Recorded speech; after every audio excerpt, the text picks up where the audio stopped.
Bom dia a todos e todas aqui presentes, não é? Eu acho, para mim é uma honra até ter essa oportunidade de falar para 500 pessoas, sendo 300 delas estudantes. Me dá uma esperança danada no que a gente está fazendo aqui hoje, sabe? E queria agradecer muitíssimo as pessoas também que me deram essa oportunidade e trabalharam incansavelmente para que esse congresso fosse tão exitoso.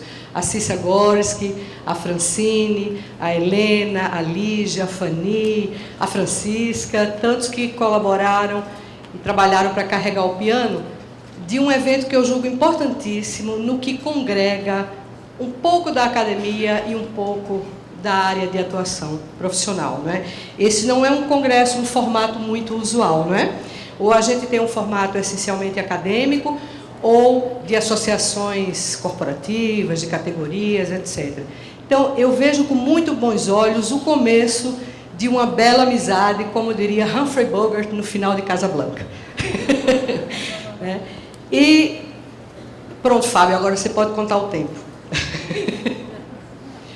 E vim falar um pouquinho para vocês de uma coisa que me dá absoluta motivação e paixão, é algo que me move.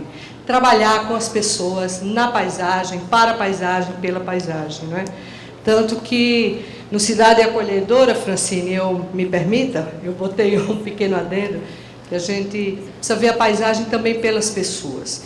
Então, a encomenda que me foi dada pelo pessoal da ABAP foi falar um pouco sobre a criação coletiva dessa paisagem, na perspectiva um pouco do trabalho que a gente vem desenvolvendo aqui na FAO, com extensão, mas também, às vezes, com colegas arquitetos paisagistas. Eu quero agradecer a Super Andréa, que acaba de defender um lindo mestrado sobre a restinga e sua desvalorização estética em Pernambuco, que ela me ajudou a organizar as imagens e está aí nesse ofício. Eu acho que, antes de começarmos a falar nas pessoas, queria falar um pouquinho de como eu sinto que a paisagem pode ser colocada num certo campo conceitual, não é? E como conceitos são construções culturais, eu acho que a gente pode arriscar. Pode ser que depois da manhã eu não pense mais nada disso, pense de outra forma, né? Mas é importante, para fazer projeto, para ter um pensamento crítico também, a gente ter, de alguma forma, uma base conceitual em que se amparar. E eu gosto de ver a paisagem como uma totalidade que se expressa. Uma totalidade que se expressa quer dizer uma articulação indissociável entre processos socioculturais e sistemas naturais. Dessa articulação, dessa apropriação, surgem as paisagens numa dinâmica de tempo, não é? Os processos humanos e os sistemas naturais, vamos dizer assim. Mas a paisagem só existe a partir do ponto em que ela me afeta, que eu a percebo, que eu sinto, vivencio. Aprendi com os psicólogos da fenomenologia, como a Vânia Bartalini, irmã do professor Vladimir, que paisagem é afeto. Mas afeto no sentido de afecção. Tem outra fenomenóloga ali, que me olha. Não me deixe mentir. Paisagem é afeto no sentido de que impacta a minha percepção. Se não houver um índio hoje na Amazônia para perceber coisa alguma, aquilo é um bioma, é uma floresta, cheio de ecossistemas, é outra coisa, mas não é uma paisagem. A paisagem pressupõe, na minha concepção, necessariamente, pessoas nela vivenciando, experienciando, percebendo. A paisagem nem está fora de mim, lá, como algo objetificado, até que eu contemplo. Nem está totalmente em meu interior, como representação na minha subjetividade. Ela não está fora de mim, nem no meu interior somente. Está no ponto de encontro entre um e outro. Então, paisagem é relação, necessariamente. Em uma relação, sujeito-sujeito. Por que isso? Porque eu afeto a paisagem com minhas construções, com o meu corpo no espaço. Um corpo no espaço muda todo o campo de presença da paisagem. Mas ela também me afeta, ela está viva. Imagina, vocês passem numa paisagem que há longo tempo não percebem, não veem, de vossa infância.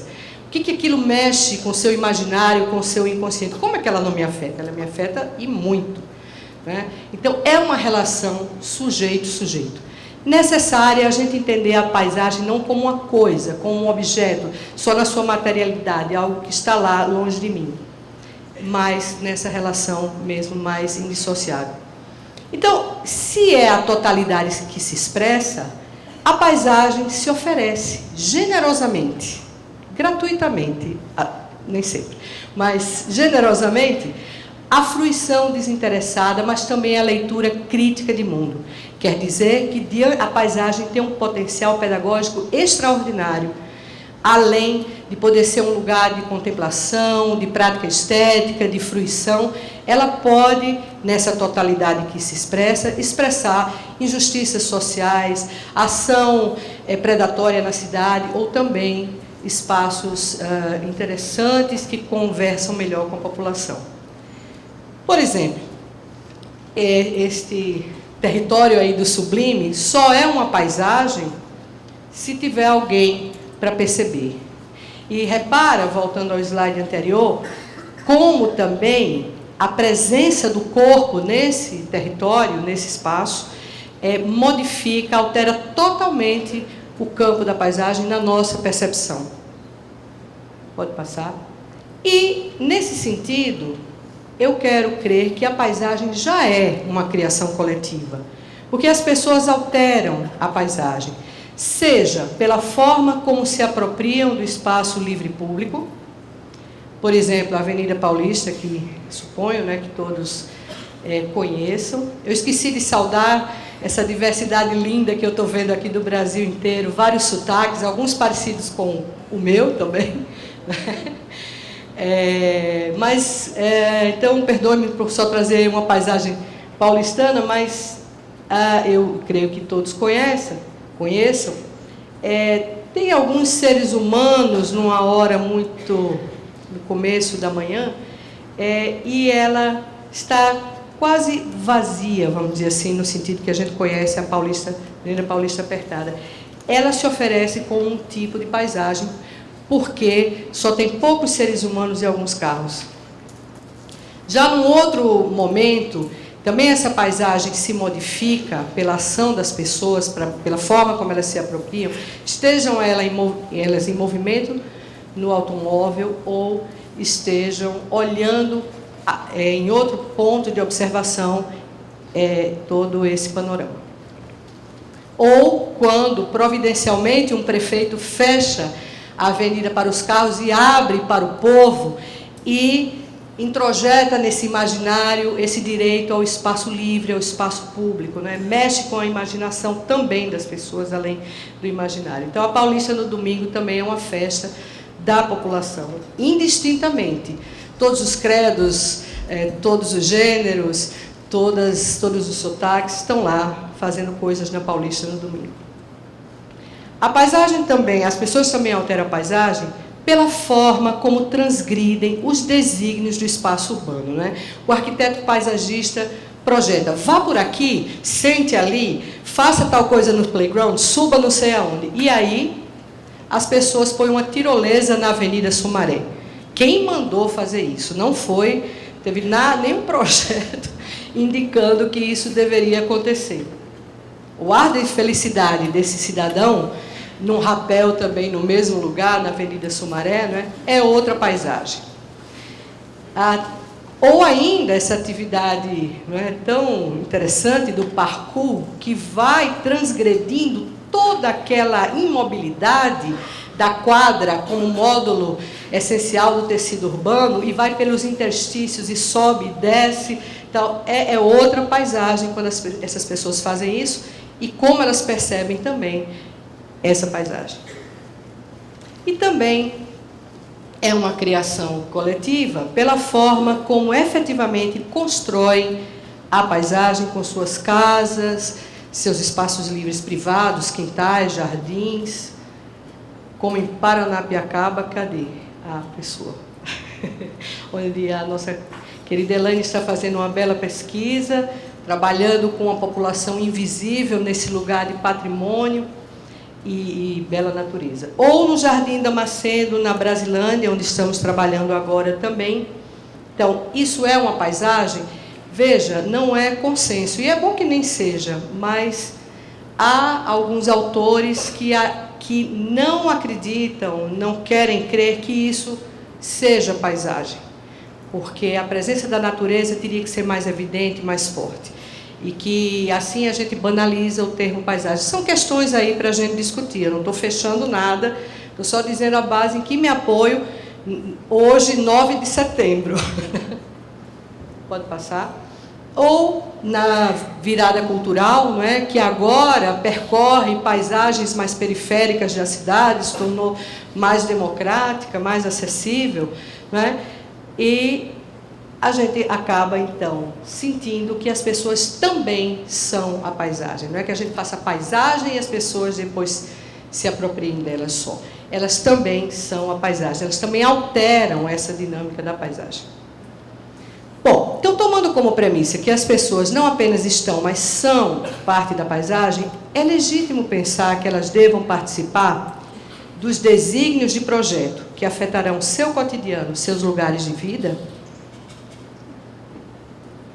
Bom, querendo ou não, isso é um direito garantido por lei federal, como o Estatuto da Cidade. Ou ainda, instrumentos legais como o Plano Diretor Estratégico, os planos regionais, que criam também várias condições para a existência de conselhos municipais e outros tipos de participação. Então, é um direito, queiramos ou não, é um direito que as pessoas têm de participar dos desígnios, no nosso caso, de arquitetos que vão definir, ou pelo menos orientar, os seus espaços, seus lugares de vida. Mas, além de ser um direito, elas têm consciência desse direito e também é um desejo.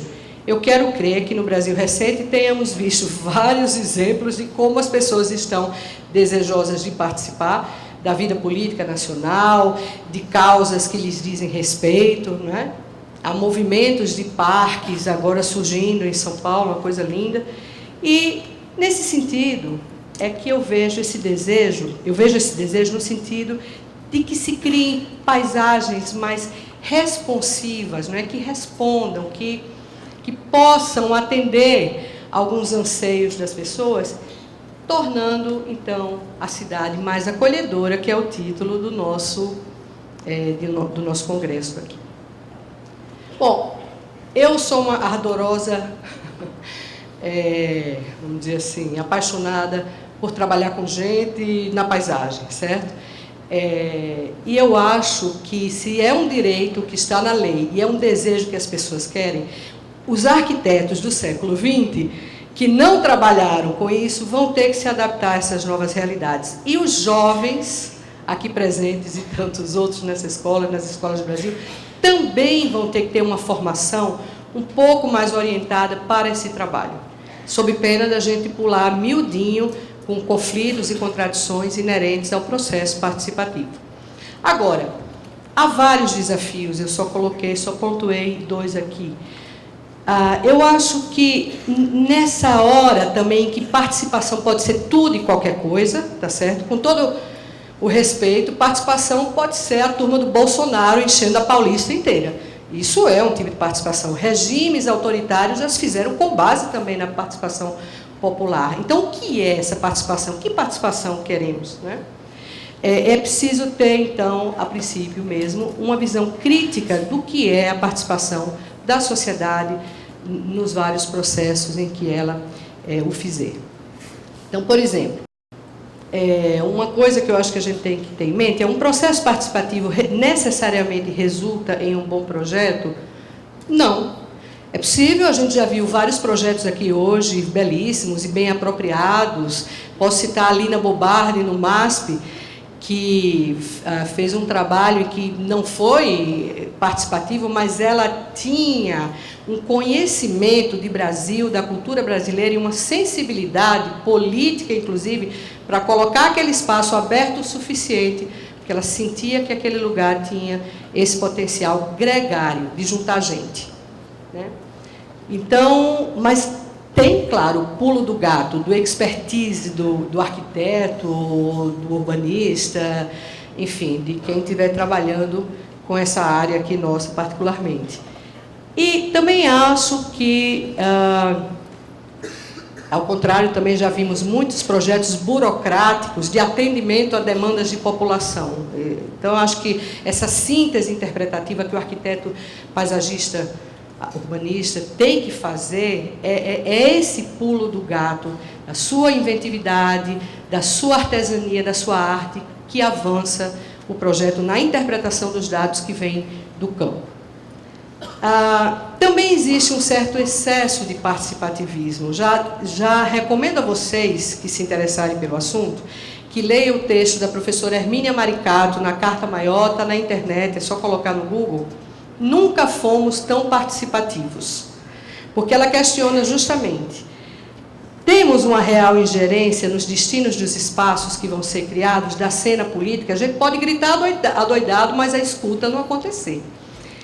E o que é essa participação de fato? Estamos brincando de participação como uma cortina de fumaça e as coisas estão acontecendo? Quer dizer, é preciso ter uma visão crítica do que é participação, porque senão vamos cair numa certa generalidade, que acontece também com outros vocábulos, como sustentabilidade, ecologia, não é?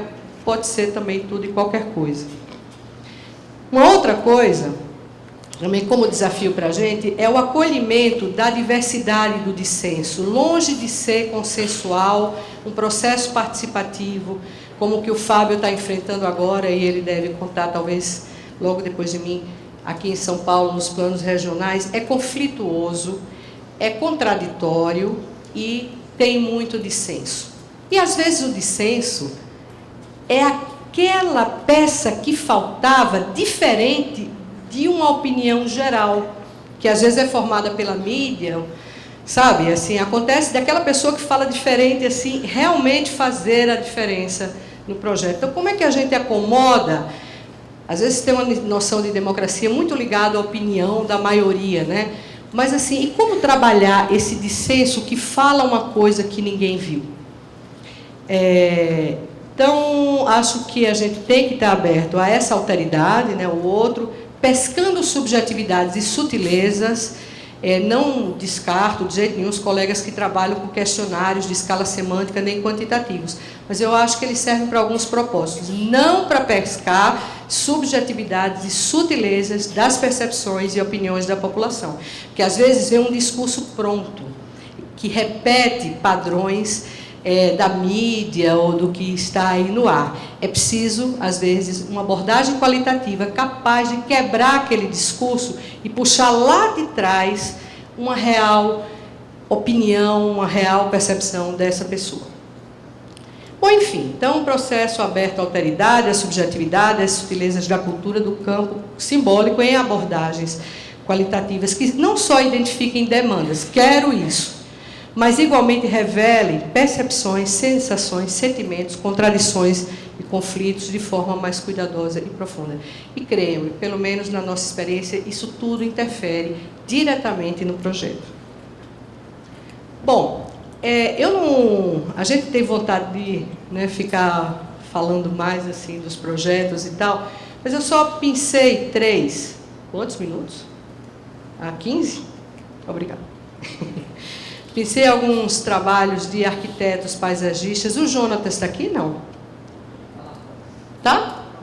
Justo quando eu ia falar dele. Esse é um trabalho, eu ia pensar 3 trabalhos, a princípio, que foram feitos por arquitetos paisagistas que eu suspeito que estão por aqui e dos quais eu tive a oportunidade de participar como, enfim, parte da equipe e tal. Esse foi um projeto no Rio Madeira com vistas à construção das hidrelétricas de Jirau e Santo Antônio, em Rondônia. O Caio Bolsinhas, que está bem ali, é o cabelo mais branco ali daquela ala esquerda. Ele também foi nosso parceiro aí nesse trabalho. E, pode passar, por favor. Nessa paisagem, também território do sublime, belíssima, pode passar, a questão era como esse afeto que se tem pela terra e não pode ser bancado numa ação mitigatória, como é que a gente vai trabalhar com isso? Quero dizer, quando o Lago da Represa fosse feito, pessoas, quer dizer, antes disso, teriam que migrar para muito mais longe. E elas perguntavam, mas quem vai pagar o fato de eu estar vivendo aqui há 70 anos? Eu não tenho como pagar isso. Como é que faz isso? Então, não era só uma questão, só volte aí, funcional, né, de sobrevivência.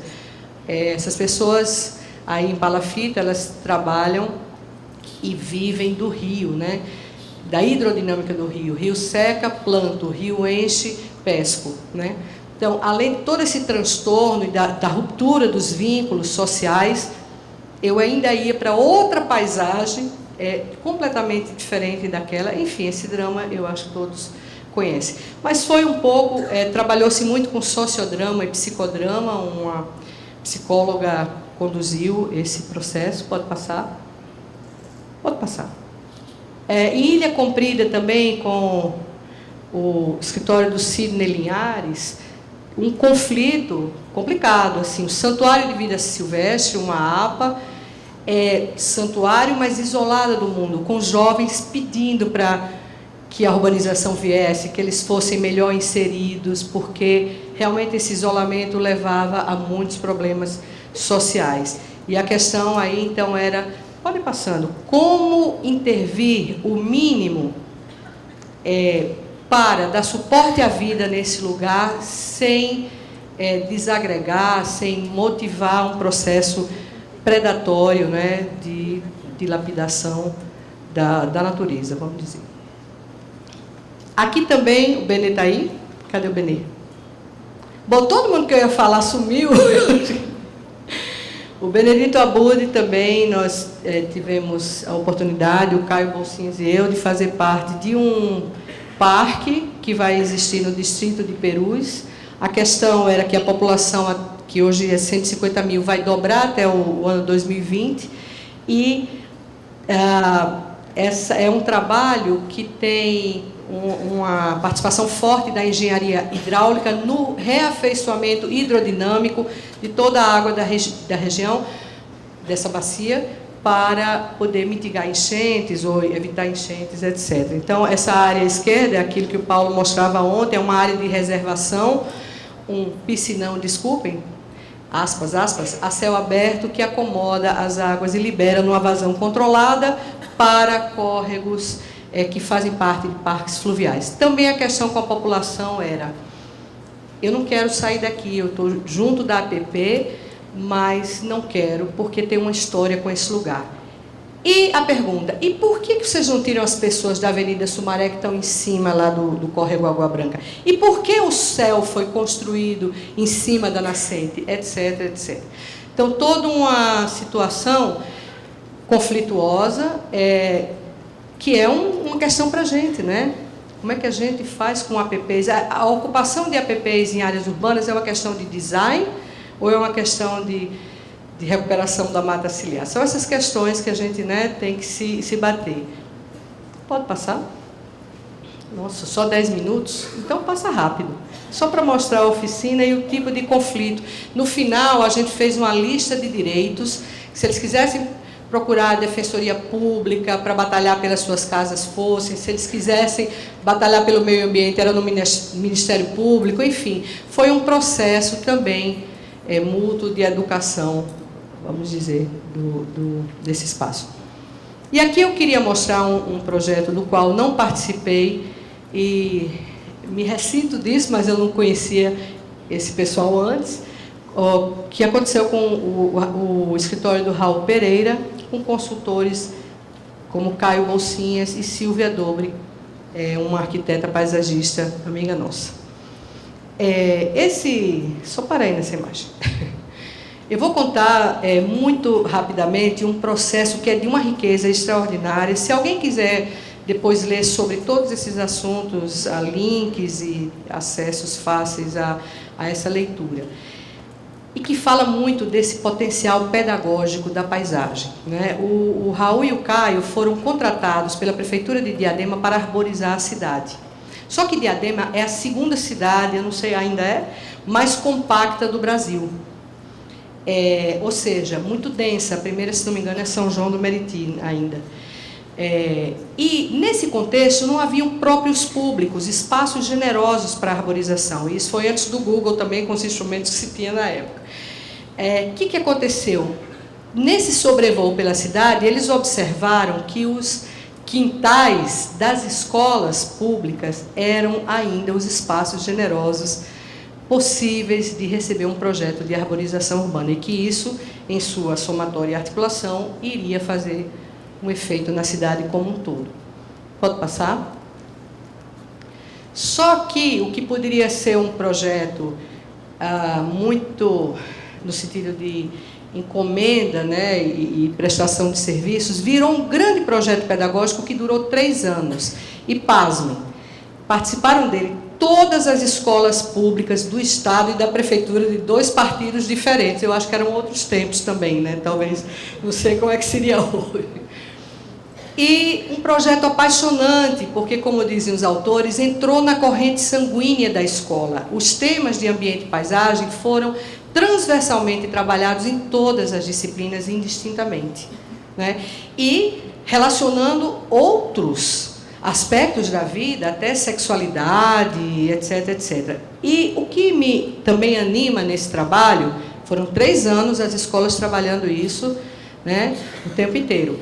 O que mais me anima é que não foi assim uma educação ambiental, uma educação para uma visão da realidade. Foi algo no concreto, experimentando. As secretarias de governo vinham às escolas discutir com os alunos por que não tinha esgoto, problema de moradia, eram coisas do concreto e no concreto também vividas. A arte teve um papel importantíssimo nesse trabalho como um todo. E também, ao fim, cadê o professor Goethe? No fim, professor, Your Edible Landscapes. Você traduz aí. As crianças levavam uma muda de espécie de mata atlântica para casa. Era um tempo que Diadema tinha quintais. Hoje já está mais complicado. Pode passar? Aqui alguns desenhos, numa montagem da Silvia Dobre.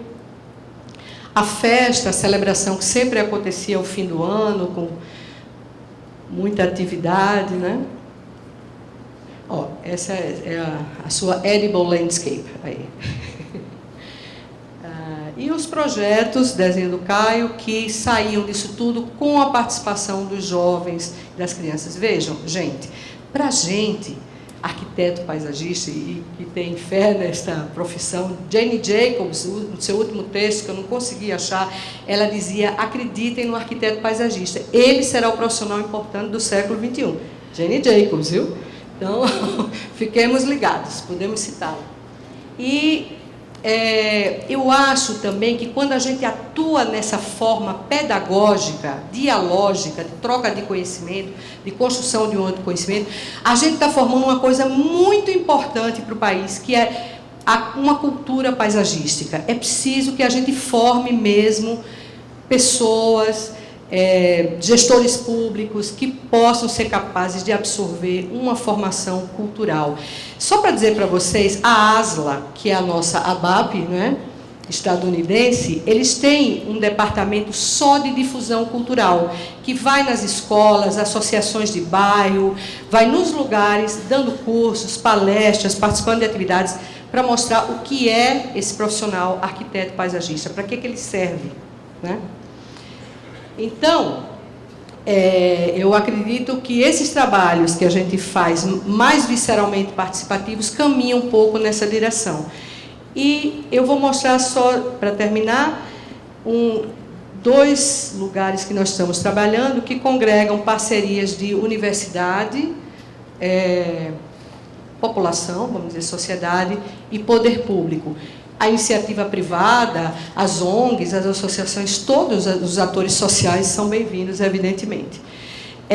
Eu gosto de pensar que na zona noroeste do município de São Paulo, mesmo com essa pressão violenta por ocupação, que começou com ocupação informal, depois governos diversos, e agora com o mercado imobiliário cada vez mais pressionando para que essa periferia se desloque mais ainda, essa disputa está acontecendo nas bordas da cidade. Eu gosto de pensar, como o Olmsted, que sobraram esmeraldas de paisagem. Lembra daquilo que o Paulo mostrou ontem, né? São nascentes, são pequenos remanescentes florestais, são pequenas bacias hidrográficas onde os cursos ainda estão abertos, etc, etc. E aí, olha, nós trabalhamos em Perus, depois no Parque, na construção do Parque Pinheirinho d'Água, e agora estamos lá no Parque da Brasilândia. Vejam, com maciços importantes como o Parque Estadual de Jaraguá, da Serra da Cantareira e também o Parque Anhanguera, que é o maior parque do município de São Paulo, com 9 milhões de metros quadrados, 9 vezes o Ibirapuera. Esse trabalho aqui, ele começou lá atrás com esse moço que de vez em quando fotografa todo mundo aí, o Paulo Gonçalves, hoje ele é professor, e é meio uma corrida de bastão, porque ele já dura 16 anos, e novos atores vêm, de alunos, vários estudantes e outros personagens, e esse bastão vai sendo passado e tem continuidade. Foi um trabalho um trabalho que a gente acompanha com paixão há 15 anos e que começa na década de 90, antes da gente chegar lá, com o movimento de moradia que em Mutirão construiu esses predinhos, com o professor Roncone aqui da FAO, e depois disso viu na paisagem um parque, uma possibilidade de parque. Isso sempre me emociona, sabe?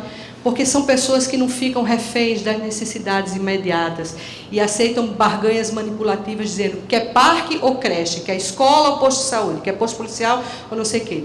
Eles viram, eram do movimento de moradia, não foi um movimento ambientalista, e eles começaram a lutar por um parque. Tem relatos belíssimos das pessoas falando, eu não quero habitar, eu quero o habitat. Eu quero acordar com passarinhos perto da minha casa, coisas assim. E por que não? Por que não? Não é? E essa paisagem tão linda preocupou também o Caio Bolsinhas, que na época era diretor do Departamento de Parques e Áreas Verdes. E me ligou no dia seguinte que assumiu e disse, o que é a universidade, junto com o poder público e o povo, o que a gente pode fazer nesse lugar? Desde então, são vários mestrados, um doutorado, várias pesquisas, vários trabalhos de extensão e várias conquistas junto ao poder público. É um processo de pesquisa e extensão ao longo de 16 anos de observação e participação nessa área. Então, o trabalho foi muito feito, e está sendo ainda, com escolas.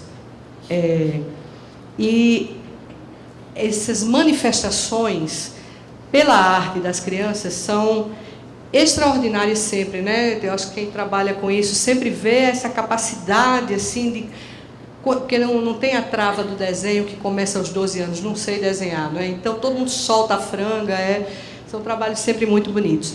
E aí a gente desenvolveu um trabalho na pós-graduação, uma charrete, para quem não conhece o termo, é um ateliê de imersão que durou uma semana, com agentes do poder público, comunidade, estudantes de pós-graduação e aí uns especialistas, só voltando, como o saudoso professor Paulo Kageyama, que nos deixou o ano passado, engenheiro florestal, que foi nos ensinar as conexões das bordas e tal. Então, tinha uma equipe interdisciplinar que rondava as pranchetas e ia alimentando de informações as pessoas a partir das sínteses feitas pelas comunidades.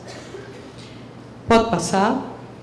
Aí, de todo esse processo, resultaram 4 projetos que percorreram as escolas, continuou também a participação, voltou para a FAO, foi uma sanfona, abre e fecha o tempo todo, até que resultou num projeto executivo, numa espécie de pacto.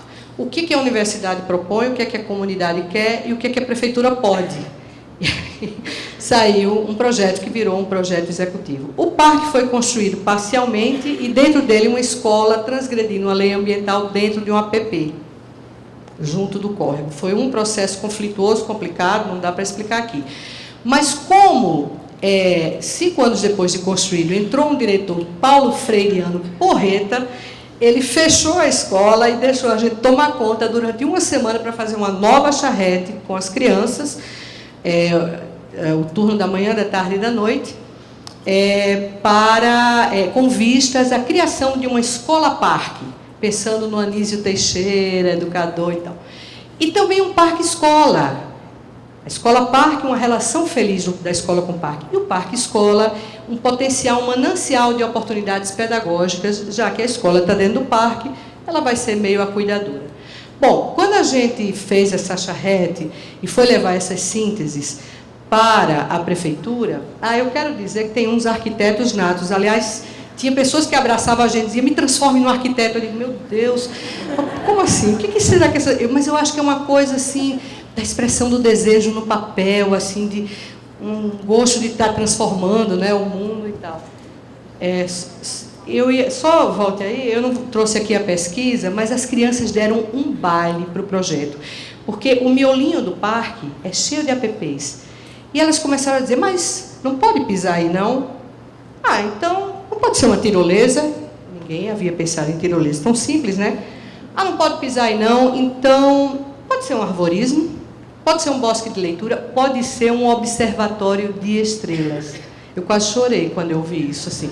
Porque meu Deus, aqui nessa periferia tão pressionada, tão ferrada, como alguém vai querer um observatório de estrelas, ver além?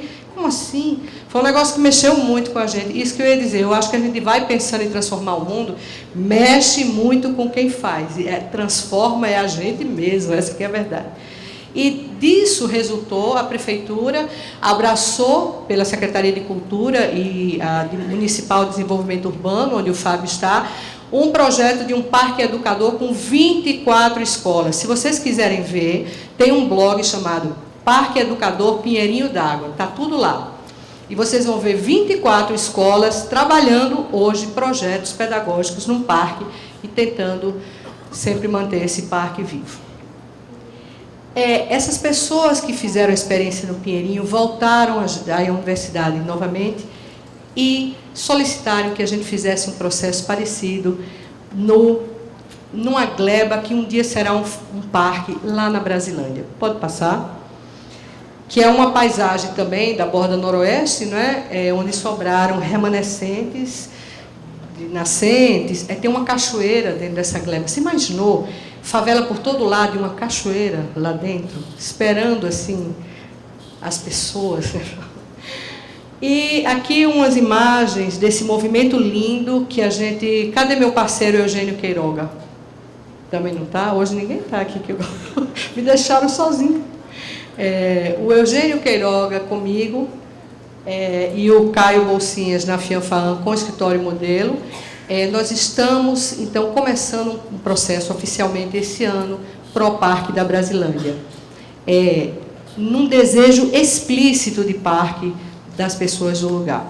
Né? E, então, um processo lindo, a Ruda, que ali está vizinho ao Caio, começou a semana passada, um trabalho lindo com alunos de extensão, que também estão por aqui, a Mônica e tal, com vistas à mobilização de escolas pró-criação desse parque. Então, no fundo, o projeto acaba sendo um instrumento político, de luta, porque, assim, essa dispersão toda, eu quero um parque, mas eu faço o quê, por onde eu vou? Né? O projeto acaba fazendo essa síntese com essa legitimidade, né, da participação da população.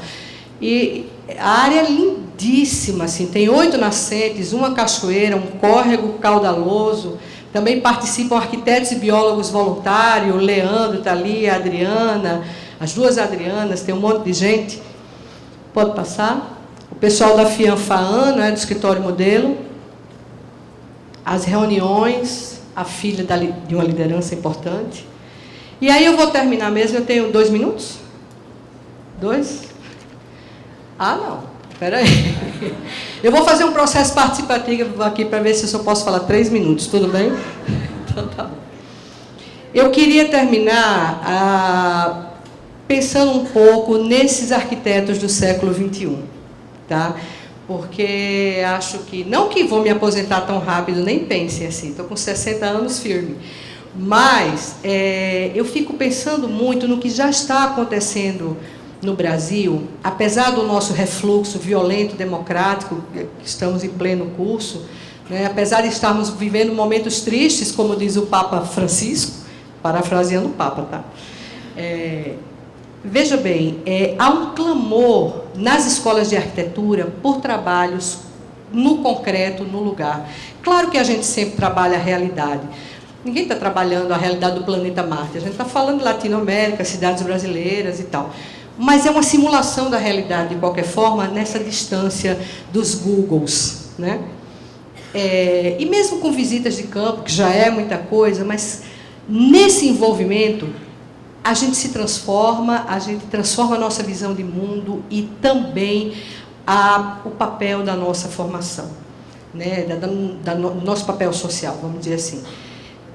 Isso eu estou falando que é minha opção trabalhar nas periferias urbanas, mas eu falo indistintamente em todas as classes sociais. Estão havendo muitas discussões pela cidade inteira, nas operações urbanas, etc. e tal, né? Com um conjunto de atores da sociedade.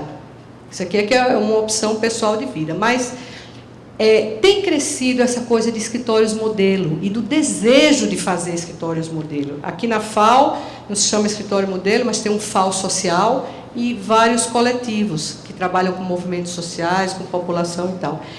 E eu queria, então, só mostrar para vocês rapidamente algumas imagens do 16º Seminário Nacional de Escritórios Modelo de Arquitetura e Urbanismo, que aconteceu em Fortaleza em 2012. Estivemos lá presentes, o Caio, o Raul e eu, aqui já citados, e a convite de um colega nosso, Renato Pequeno, professor da UFC, que falou o seguinte: existe uma comunidade pequenininha chamada Lauro Vieira Chaves.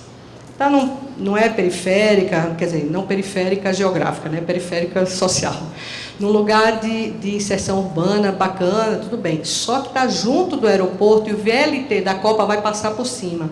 E eles desconfiam que o percurso foi mudado para tirá-los de lá. Bom, essas pessoas foram à universidade e pediram, por favor, façam um projeto com a gente de espaço público. Eles falaram espaço público, para organizar essa resistência. E aí, o Renato propôs que o Cenemal, quem não foi ainda, aqui, agora me dirijo particularmente aos jovens estudantes de graduação e seus professores e também colegas, que puderem incentivar. Anualmente existe um seminário dessa natureza, e ele sempre tem um trabalho concreto a fazer. O Caio voltou agora de Cuiabá, foi o último Cenemal, e participou com quilombolas, assentamentos. Você é de lá? Oh, vocês iam falar aqui. Não é legal? Olha, então. Porque é um envolvimento pleno numa situação concreta que você pode efetivamente contribuir. Então, esse trabalho foi feito pela comunidade Lauro Vieira Chaves, estudantes do Brasil, por uma cidade melhor para todos nós. E veja, não foi muito, não tinha muito espaço, mas eram 3 entradas. Uma de espaços livres, ou seja, vielas, bibocas, cantinhos, calçadas, puxadinhos e não sei o quê, que a gente tinha que achar para promover alguma coisa de respiro, de plantar alguma coisa, de fazer um stencil na janela, de valorizar a arte deles ao fazer aquelas garrafas PET virarem vasos para plantas, enfim, como é que tudo isso que tinha lá podia ser valorizado. Então, esse foi o trabalho do pessoal do paisagismo. Teve um trabalho de uma professora de design que fez coisas maravilhosas num cantinho pequeno com a população, e uns meninos da comunicação social que estavam fazendo um trabalho lindíssimo, lindíssimo, formando pequenininhos de até 12 anos a manejar equipamento de vídeo para fazer entrevista, para serem jornalistas, para o que eles quisessem ser, e também criando um cine ao ar livre, né? Então, aqui é todo o processo de trabalho que não vamos contar agora, mas foram o cine, né? Aliás, era ótimo, assim, eles fizeram uma vinheta, tipo Guerra nas Estrelas, assim, aqui aparecia pipoqueiro não sei quem, sorveteiro não sei o que lá. Era muito engraçado. E os estudantes se entregaram furiosamente a essa empreitada. Aqui também é a coisa do plantio, né? E a gente acabou também, separei, buscando uma planta que representasse um pouco a resistência. Essa é uma das últimas imagens. eu pensei numa carnaúba, não é? Carnaúba é uma planta de vereda, mas resistente a todas as intempéries e pau para toda a obra, literalmente, né? Tinha pensado num juazeiro, mas é muito espinhento, eles preferiram a carnaúba. E aí houve um plantio também, mas tudo isso em pequenos espaços, mas ver como pequenas coisas podem mudar tudo isso. Disso resultou que essa comunidade, não foi por isso só, evidentemente, foi se fortalecendo, se acostumando com a legislação, se familiarizando com essas coisas todas e conseguiram que o traçado do VLT fosse alterado e eles permanecessem no lugar. Muita luta. E o pessoal do escritório modelo, tenho certeza que dos escritórios modelos do Brasil inteiro gostaram muito de ter participado de tudo isso. Então, eu fico pensando também, para terminar, por que essas pessoas, por que os estudantes se envolvem tão furiosamente nessas coisas? Porque eu acho que tem um norte ético que guia as pessoas que se envolvem dessa forma também. Não que, pelo amor de Deus, mas, enfim, eu acho que tem um norte ético que os orienta.